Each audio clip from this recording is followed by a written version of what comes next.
하나님의 말씀은 로마서 8장 26절로 30절까지입니다. 오늘 찬양은 김영민 집사님 주의 손에 나의 손을 포개고라는 곡목으로 준비했습니다. 로마서 8장 26절에서 30절까지 말씀입니다. 26절로 30절입니다.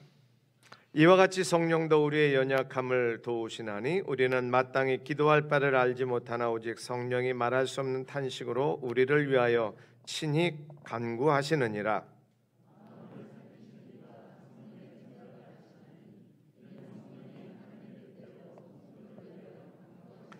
우리가 알거니와 하나님을 사랑하는 자 곧 그의 뜻대로 부르심을 입은 자들에게는 모든 것이 합력하여 선을 이루느니라.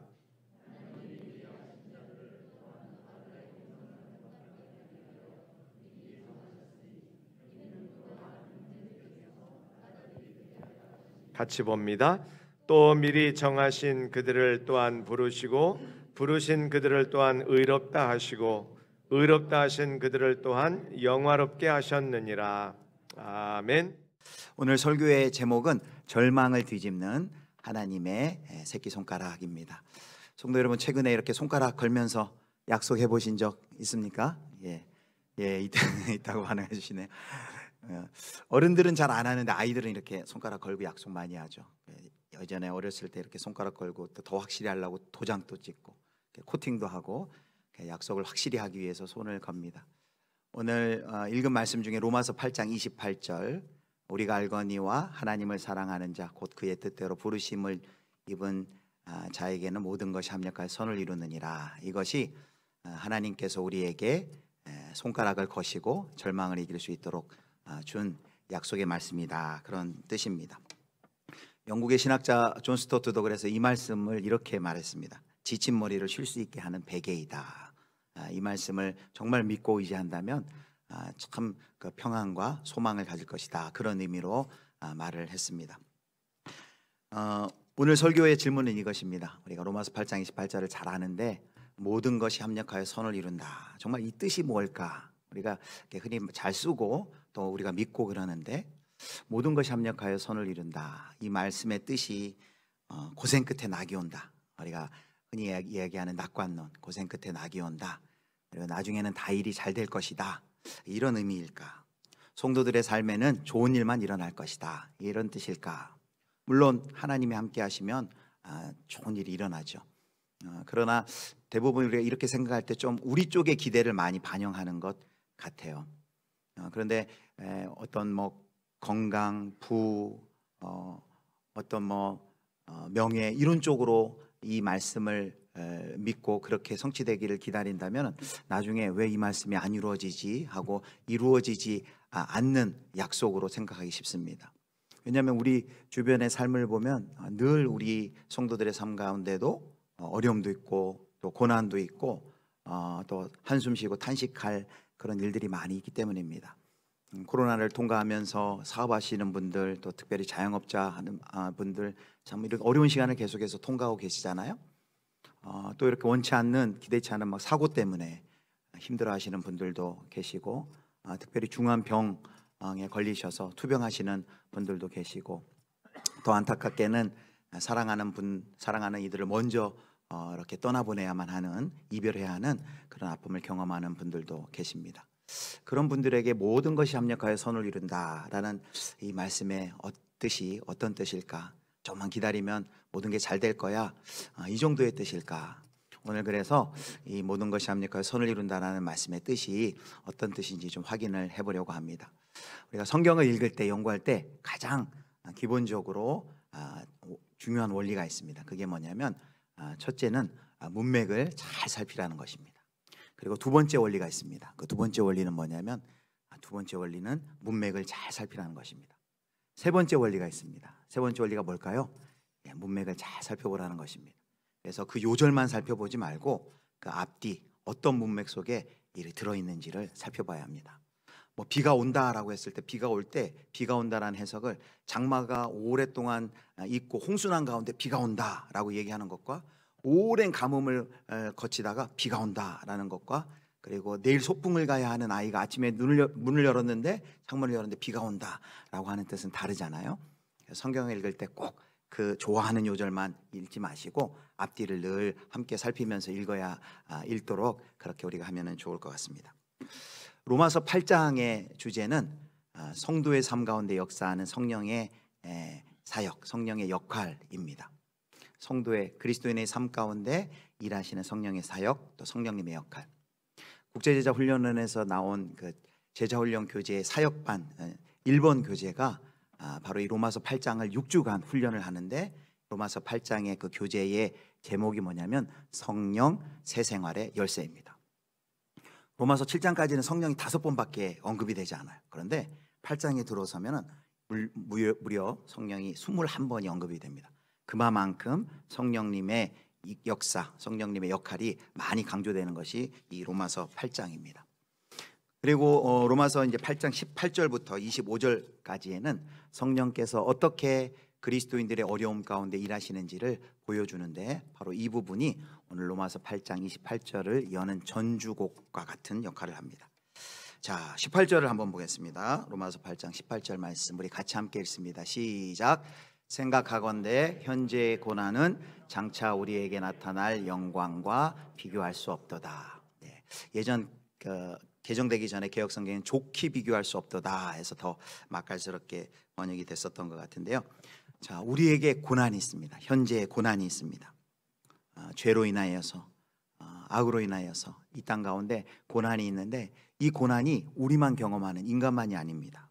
22절에 보면 피조물이 다 이제까지 함께 탄식한다 그랬습니다. 인류의 죄로 인하여서 저 피조세계도 신음하며 탄식합니다. 요즘 저희가 마스크 많이 쓰는데, 이 마스크가 이렇게 동물들 또 새들 이렇게 다리 묶여가지고 다치기도 하고 숨지는 뭐 그런 일들도 있다고 하죠. 또 잡힌 물고기 뱃속에 막 페트병, 플라스틱병 때문에 이렇게 숨이 막혀서 죽은 그런 피조 세계의 아픔들 뉴스에 보곤 합니다.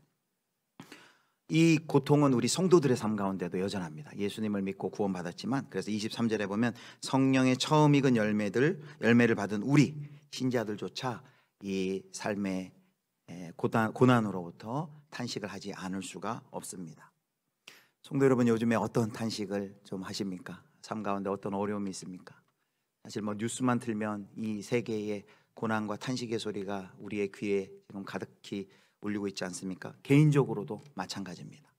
자, 그런데 이렇게 탄식해야만 하는 세상을 사는 저희들에게 뉴스가 있습니다. 좋은 소식이 있습니다. 26절을 보겠습니다.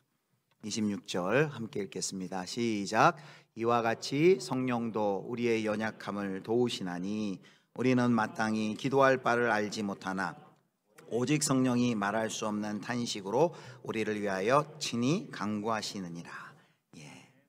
우리가 참 연약한데, 그래서 우리가 기도해야 되는데 기도해도 어떻게 기도해야지 바르게 기도하는지도 모르고, 무엇을 기도해야 하는지도 모르고, 기도에 집중하지도 못하고 깊은 기도에 들어가지도 못하는데, 우리를 도우시는 성령님께서 말할 수 없는 탄식으로 우리를 위하여서 성부 하나님께 탄식하시며 중보하신다고 되어 있습니다.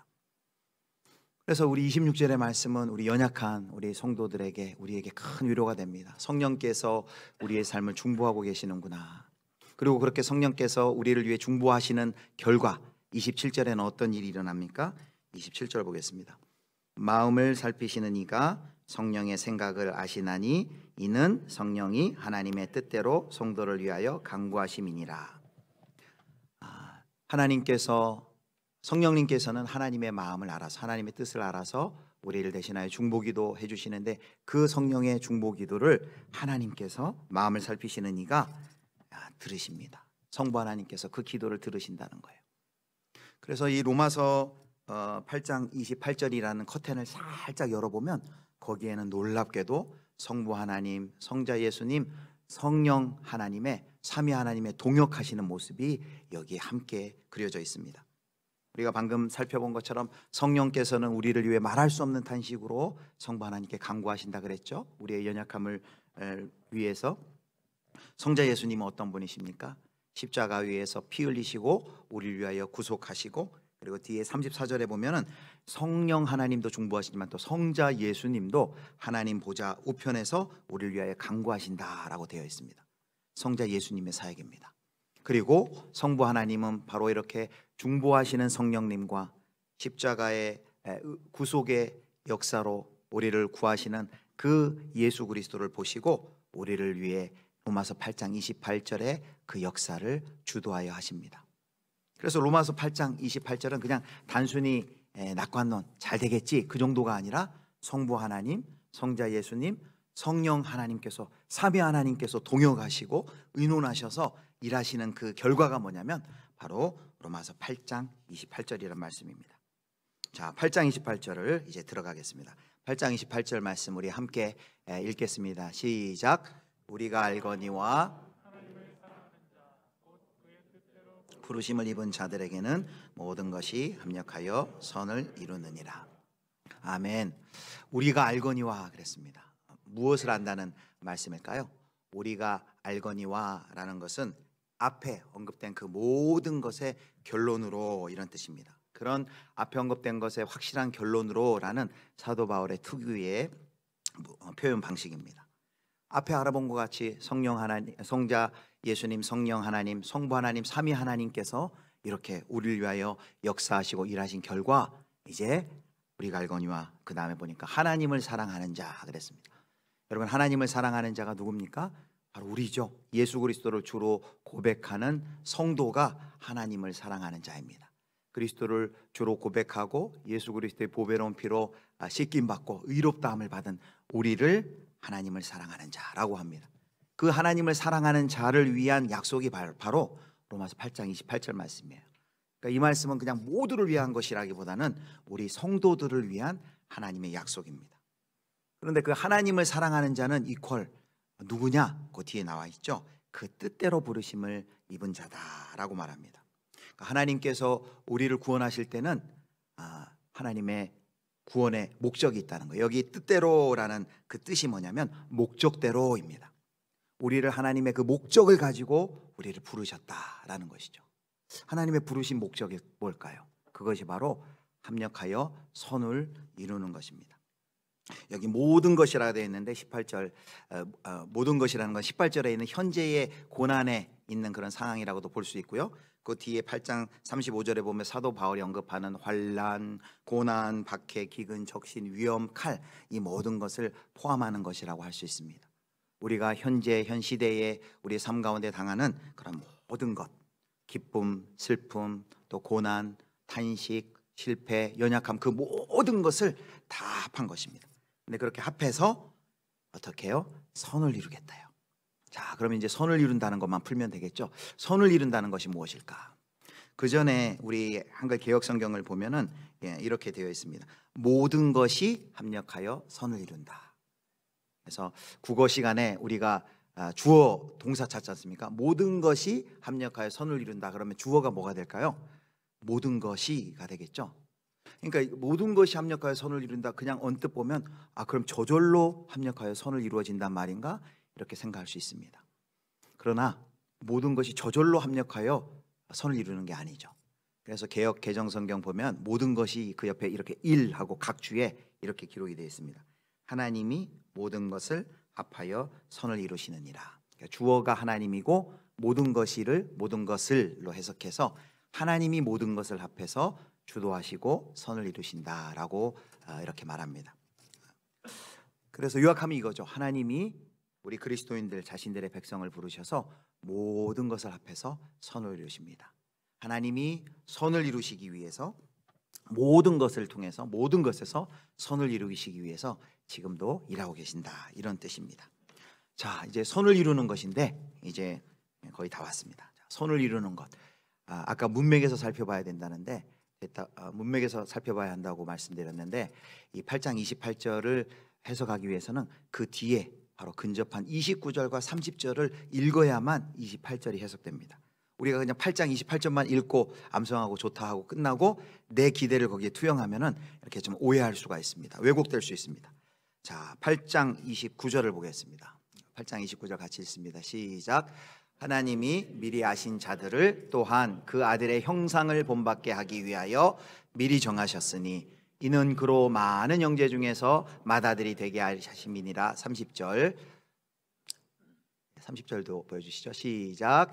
또 미리 정하신 그들을 또한 부르시고 부르신 그들을 또한 의롭다 하시고 의롭다 하신 그들을 또한 영화롭게 하셨느니라. 아멘. 자, 하나님께서 우리를 부르실 때의 목적이 뭐냐? 그 목적이 이렇게 말합니다. 29절에 보니까 하나님이 미리 아신 자들을 또한 그 아들의 형상을 본받게 하기 위하여 그랬습니다. 여기 이것이 바로 하나님이 이루실 선입니다. 하나님이 이루실 목적이에요. 뭐예요? 그 아들의 형상을 본받게 하는 것. 다른 말로 그리스도를 더 많이 닮게 하는 것. 그래서 사도 바울은 이 표현을 곳곳에 다른 곳에 또 다르게 표현해 놨습니다. 에베소 4장 13절 말씀입니다. 같이 읽습니다. 우리가 다 하나님의 아들을 믿는 것과 아는 일에 하나가 되어 온전한 사람을 이루어 그리스도의 장성한 분량이 충만한 데까지 이르리니. 여기는 보니까 온전한 사람을 이루어 또 그리스도의 장성이 충만한 데까지 이르리니 라고 말합니다. 또 갈라디아서 4장 19절 말씀입니다. 같이 읽습니다. 나의 자녀들아 너희 속에 그리스도의 형상을 이루기까지 다시 너희를 위하여 해산하는 수고를 하노니. 예, 그리스도의 형상을 이룬다라고 표현했습니다. 다 같은 말씀입니다. 아들의 형상을 본받게 하기 위해 그리스도를 닮게 하기 위하여 그리고 그 그리스도의 장성한 분량에 이르기까지 하기 위하여 그리고 그리스도의 형상을 이루게 하기 위하여 하나님이 그 선한 목적을 위하여서 합력하여서 선을 이룬다라는 말씀입니다.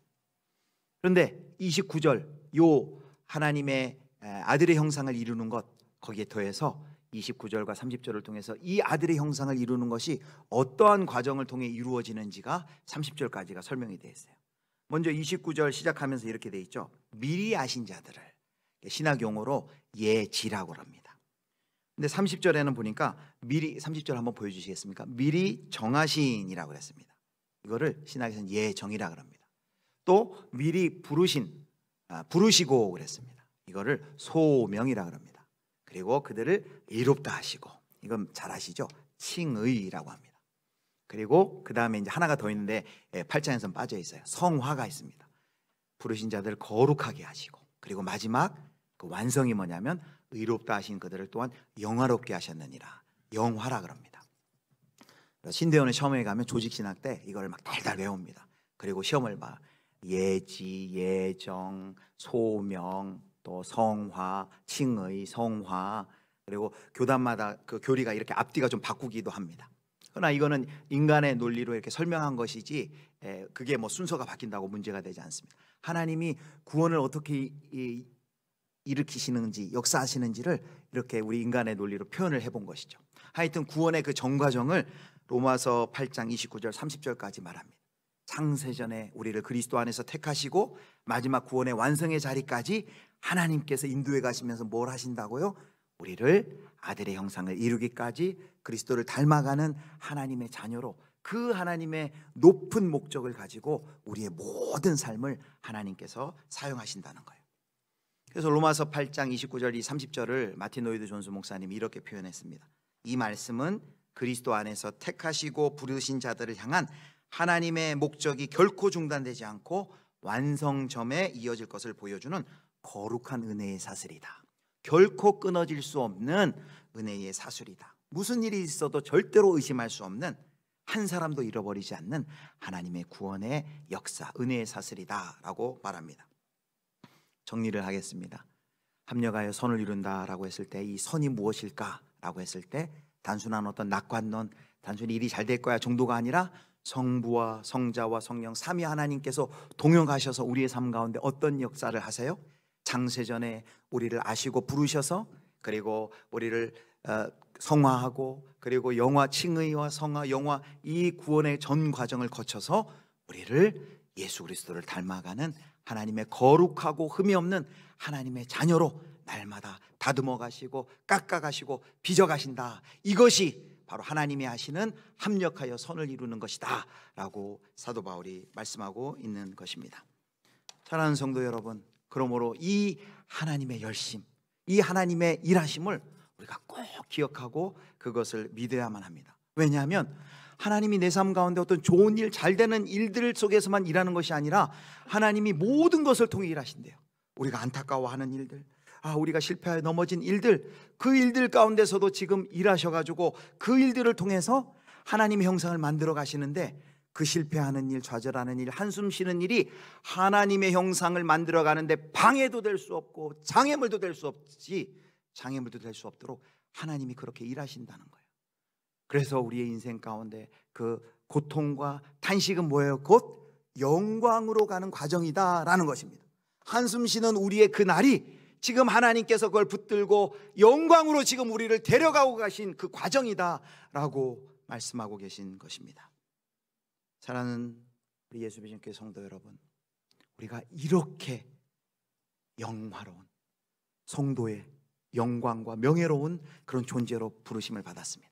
결국 그냥 예수 믿고 조금 마음 편하고 조금 잘 살고 일이 잘 풀리고 그 정도가 아니라 창조주 하나님, 구속주 하나님, 온 우주와 만물을 다스리시는 그 하나님께서 창세전에 우리를 예정하사 하나님 자녀 삼아주시고 거룩하고 흠이 없는 하나님의 백성으로 중간에 실패하지 아니하도록 저 끝까지 구원의 완성에 이르도록 우리를 다듬고 깎고 빚고 풍성하게 예수의 향기 나는 사람으로 하나님이 그렇게 우리를 매일매일 만들어 가신다는 것입니다. 여러분, 이것을 믿으십니까? 아멘. 여러분, 이걸 생각할 때마다 우리가 얼마나 명예롭고 이 성도됨이 얼마나 영화로운지 몰라요. 예수 그리스도를 닮아가도록 구원의 완성 영화에 이르도록 하나님 우리를 데리고 가신다는 것입니다. 여러분, 이 확신을 제일 잘 보여주는 하나님의 또 사인이 뭐예요? 하나님의 보증이 뭡니까? 바로 예수 그리스도의 십자가 아니겠습니까? 아들을 보내시고 아들을 죽이는 방식으로 바로 십자가의 승리를 통해서 이것을 우리에게 확정하시지 않았습니까? 그 죽음이라는 그 사망이라는 그릇에, 그 무덤에 하나님의 부활을 담으셨습니다. 뭘 보여줍니까? 어떠한 절망, 실패, 체념도 하나님의 그 역사를 방해할 수 없다라고 우리에게 웅변하고 있지 않습니까? 우리의 결심과 우리의 정성, 인내, 충성, 그것 때문에 우리가 저 영화의 자리에 가는 것이 아니라, 우리가 변화되는 것이 아니라, 우리의 기억 속에는 실패한 나날들밖에 없는데, 우리는 한숨 쉰 나날밖에 없는데 뒤돌아보니 하나님이 그 가운데서도 일하셨다는 거예요. 문득 우리가 자라나 있는 것을 볼 수 있습니다. 여러분, 농사가 바로 이 말씀을 잘 보여주는 것 같아요. 우리 농사 질 때 매일 화창한 햇볕만 찝니까? 아니죠.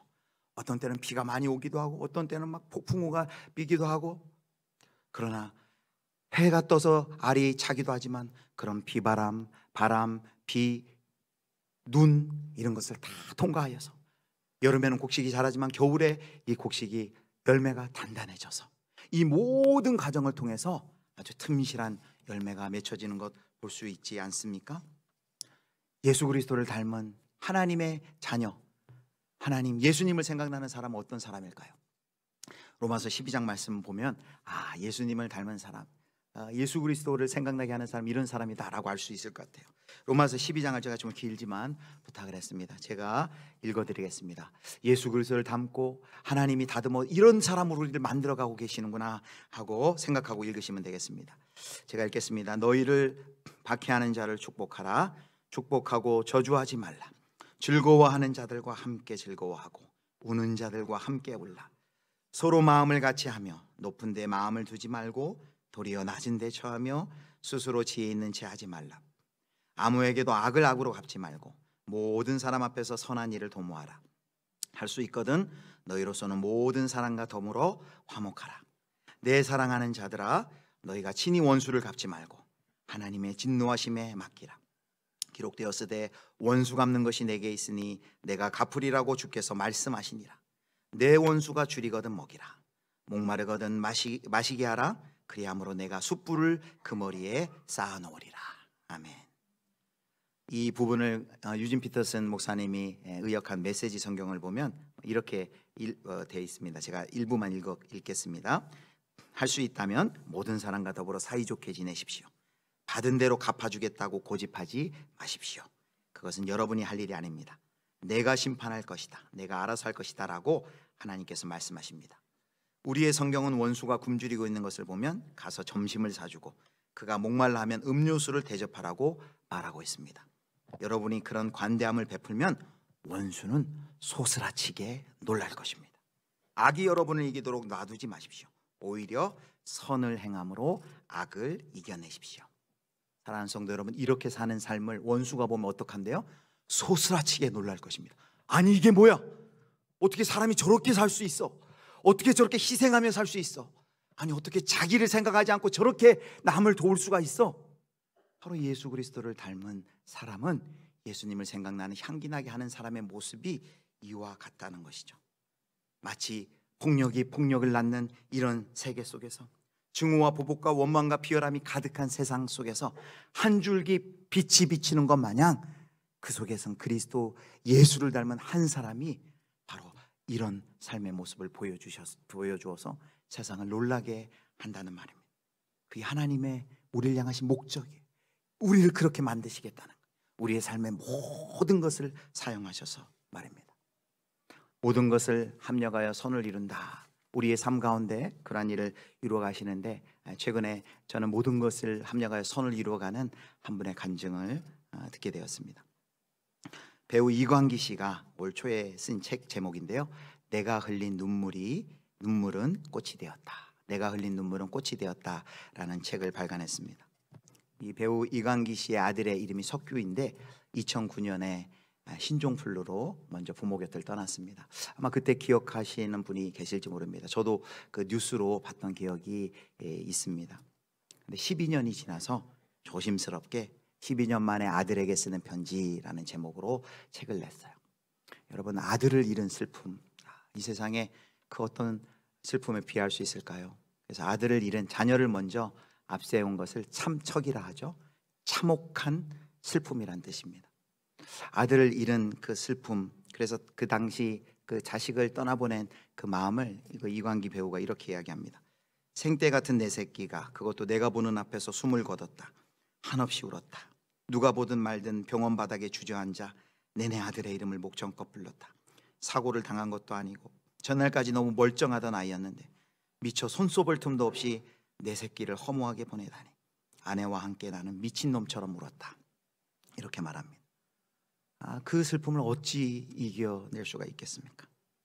아이가 죽은 후에 이제 주민등록 이제 말소를 해야 되는데요, 그걸 말소하면은 영원히 사라질 것만 같아서 주민센터 가서 그 주민등록 등본을 15통을 떼었다고 합니다.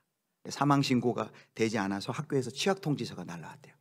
그 취약통지서를 받고서 부모의 마음이 어떻겠습니까? 그렇게 죽을 일만 생각하고 살던 부부가 하루는 뉴스를 보았습니다. 근데 그 뉴스에 IT에서 지진이 일어났다는 그 뉴스를 본 거예요. 그리고 이 뉴스를 본 이광기 배우가 아내와 함께 이상하게 그 뉴스를 보는데 마음이 너무나도 뜨거워지더라는 거예요. 가슴 안에 그 뜨거운 마음을 주체할 수가 없어서 그 지진이 난 그 땅에 구호하기 위해서, 봉사하기 위해서 아내와 함께 떠나기로 결정을 합니다. 주변에서는 다 말렸다고 합니다. 그 위험한 곳에 왜 그렇게 가려고 하느냐. 그냥 그 뜨거운 마음을 주체할 수 없어서 그곳에 가서 그곳에서 구호하면서 특별히 부모를 잃은 아이들을 돌보기 시작했습니다. 그때의 그 상황과 마음을 이렇게 얘기합니다. 두 팔을 벌리자 아이는 마치 그 말을 기다렸다는 듯이 힘껏 안겼다. 온 힘을 다해서 부서지게 말이다. 그 순간 왈칵 눈물이 쏟아졌다. 아이도 엉엉 울었다. 분명히 이 아이는 내 자식도 아닌데 그냥 아이가 내 품에 안긴 게 꼭 석규를 안고 있는 것 같았다. 새손도, 이게 새손은 ITI 이름입니다. 마치 제 아빠를 만난 것처럼 푹 안겼다. 너무 갑작스레 보낸 내 아들의 체온을 한 번만 느끼고 싶었는데 이렇게 만나게 되는구나. 여기로 온 이유가 있었어. 이 아이를 품기 위해서 내가 왔구나. 아들을 잃고 죽음만 생각하던 아버지는 그 아픔을 딛고, 많은 사람의 기도 속에 그 아픔을 딛고 이제 NGO의 홍보대사, 또 학교도 지어주고 많은 사람들에게 생명을 나눠주고 전하는 그런 하나님의 심부름꾼이 되었습니다. 그러니까 그 책의 마지막에 이렇게 얘기합니다. 사실 10여 년 사이에 내 삶의 방향과 목표가 완전히 바뀌었다. 얼룩진 가슴에 눈물을 묻게 한 꽃, 내 아들 석규를 당신께 보낸 후 바로 당신을 만났기에. 아들을 잃은 이 배우가 먼저 외아들을 잃은 아버지를 만난 것이죠.